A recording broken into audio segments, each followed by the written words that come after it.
हा कमेंट करण्याचा हेतू एकच आहे, दोन समाजामध्ये तेढ कसा निर्माण होईल। या कर्जत तालुक्यामध्ये कधीही जातीवाद हा जास्त मोठ्या प्रमाणात झाला नाही, पण अशा प्रकारचे जे कमेंट पास करून दोन समाजामध्ये तेढ निर्माण होतो आणि त्याच्यामध्ये दंगल कशी घडेल आणि बौद्ध समाजाची तरुण पिढी ही कशा पद्धतीने यांच्यावर गुन्हे दाखल होतील, रस्ते उतरतील आणि मग आंदोलन केल्यानंतर मग पोलीस प्रशासन यांच्यावर गुन्हे दाखल करतो, हे अशी माते भडकवण्याचं काम इथल्या तरुणांनी चालवलेलं आहे। या विविध संघटनेची हे अटॅचमेंट असतात, यांची शिकवण जी असते का कुठल्या तरी महापुरुषावर बोलावं, त्यानंतर हा समाज रस्त्यावर उतरतो, रस्त्यावर उतरल्यानंतर मोठा उद्रेक होतो, उद्रेक झाल्यानंतर ही पिढी या शिक्षणापासून कशी वंचित होईल यांचा हा मूल हेतू आहे।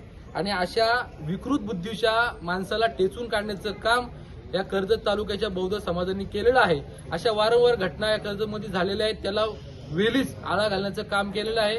आता आम्ही अॅट्रॉसिटी अंतर्गत गुन्हा दाखल केलेला आहे। आरोपीला जर अटक झाली नाही तर कर्जत तालुक्याच्या बौद्ध समाजाच्या वतीने त्या आरोपीला कडक शासन आणि कर्जत तालुका पूर्णपणे बंद केल्याशिवाय आम्ही शांत बसणार नाही।